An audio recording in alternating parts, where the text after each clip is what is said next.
the ship was starting slowly to fall from the sky. It appeared to have some type of backup system that prevented it from just crashing down. Instead, it floated down toward the ground. It was a shame because Quinn had been hoping that by bringing it down, they might be able to crush the Dalkey camp underneath them. "This ship will fall and crash. I'm sure since the system even said that the quest was complete, but if there is an easier way to destroy these ships, it would help out with the quest." Quinn also needed to make sure there was no way possible for them to easily get the thing back up and running as well. Eventually, Yag led Quinn and the others to a strange factory room where the crystals were being processed even now. They had exited from the shadow space and were busy turning their heads and looking around. "Why did you bring us to this place, and what is it?" Irie asked. Although they were curious about the place, the others still were worrying about the fact that the ship was currently falling out of the sky at the moment. The only reason why Irie wasn't panicking was that she believed that Quinn could save them, as long as he was in his current form, that is.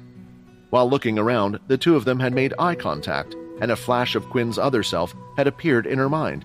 It was so frightening she could feel her back starting to sweat, so the young woman quickly looked away, avoiding further eye contact. Quinn was her savior, but ever since she had seen him turn, the mental image was stuck in her head. Irie had even made sure her hands were wrapped, so the smell of blood wouldn't leak out and agitate him. She didn't know that doing that was completely useless, because Quinn could smell it even then.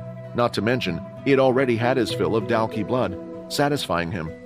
Should he feel a bit peckish, he could always just take another sip from the flask where he had stored some of it, since it should be of help on the other planets. "This one seems to be a factory for crystal processing," Yag tried to explain. "There are several conveyor belts that go to different places as well.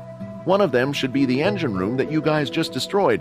As for the other two, we didn't really have time to check them out, but this was what we wanted to show you." Opening two large, heavy steel doors, Yag and Anna struggled to push them open, until Quinn stepped forward and used a single hand to offer them some help. The doors swung open, allowing them entry to another room still linked to the factory. There was a slight glow coming from the large metal containers, and non-processed crystals could be seen in them. Quinn wasted no time jumping on top of them to get a closer look. "Crystals!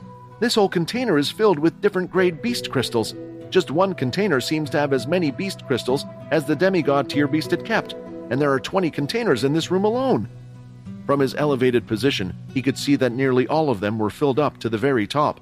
There was only one that had been emptied, while another appeared to be in use, probably fueling the emergency system. Moving along, Quinn quickly followed the other conveyor belts, learning that these crystals were being used to power certain things on the ship, not just the engines. The number of crystals was beyond even what the Bertha ships the military had used. The next room had a pillar in the center, and on the top half a sphere, above which was something slightly resembling the ship. Around the room, there were several glass containers filled with crystals like a dispensing candy machine. Once one crystal was used up, the factory would quickly exchange it for another crystal, powering it all. "This technology is far too advanced to originate from the Dalkey," Vincent could tell at a glance. "Most of them only care about fighting and getting stronger. It almost seems impossible that any of them would have the patience to put that much time and effort into not only studying but also inventing something like this." "So, you think all of this is Jim's doing? After all, we know that he's been helping them from the beginning," Quinn questioned. "It would make sense. Jim has always been clever, and with no restrictions holding him back, I wouldn't be surprised if he managed to create things that we have never seen before. If only he was on our side. Quinn, we have to stop him no matter what." Quinn agreed, and soon found himself walking up to the pillar and placing his hand on it. There was no reaction from him, and at a time like this, he wished Logan was here. "Wait a minute?"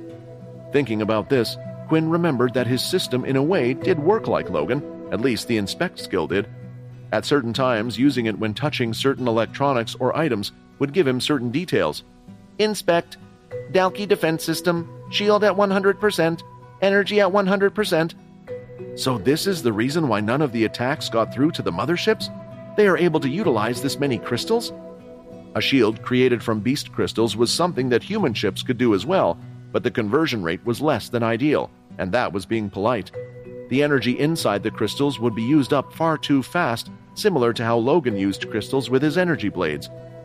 "I guess if the Dalkey has no other use for the crystals like we do, they can use it for this purpose," Quinn thought. "Jim could have also invented a more efficient way for energy to be used as well," Vincent added.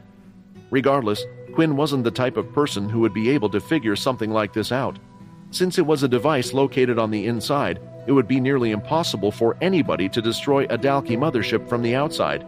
Humanity simply didn't have the crystals necessary to constantly fire their lasers to compete with the Dalki reserves, especially since the latter had the better technology. Because of this, Quinn decided that it was best to leave the place as it was, hoping that they could use it in some way later on.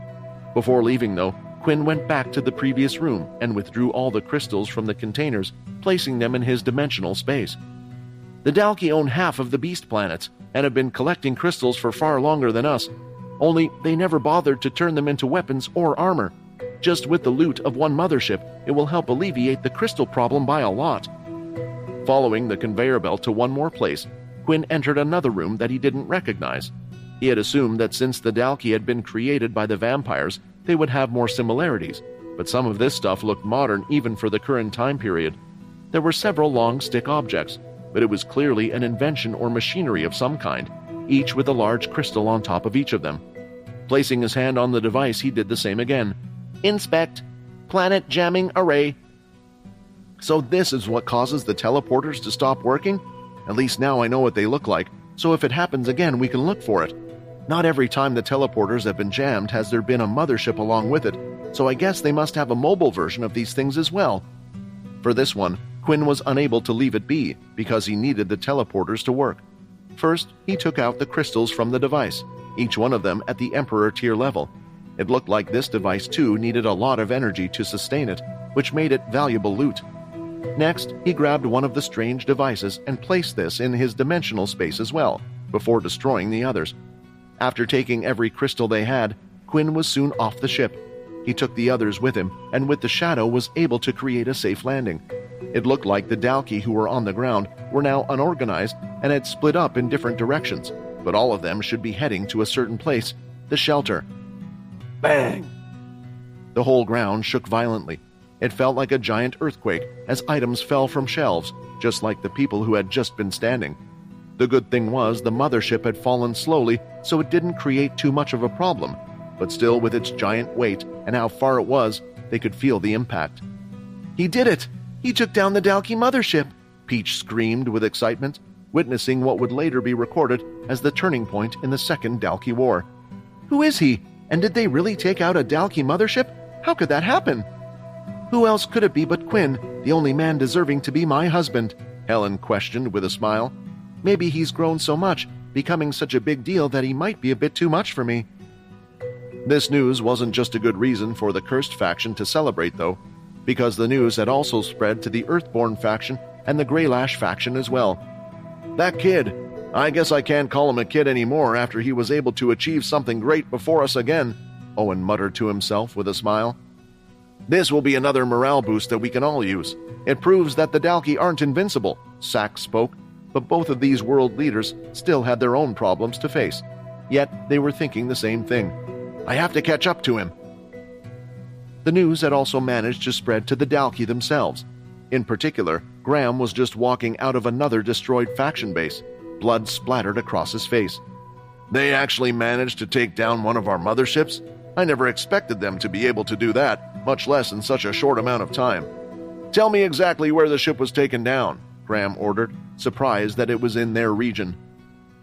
Traveling back through the shadow, Quinn and the others had returned to the shelter. The celebrating news didn't last long because Helen was preparing for battle. The Dalki soldiers that were on the ground were already coming over. Quinn quickly spat out the others from his shadow and soon went to see Helen on top of the north wall. Helen, I need to ask you, are the teleporters on this planet working? Quinn asked. They are working, but only on our planet. We're still unable to move to any of the other planets because it's not working on their end. Helen clarified the situation for him. Still, it was good enough, all things considered. Helen, I did what I could for this place, but I have to move on. I trust you and your sisters to be able to deal with those from the Dalki camp. With the portals active again, prioritize the lives of the people over the shelter if necessary. I need to go to protect the rest of the cursed planets, Quinn said, as his body started to sink into the shadows. Wait, Quinn, where are you going? Helen asked. To get something that will help us win this fight, Quinn answered, before his head finally disappeared.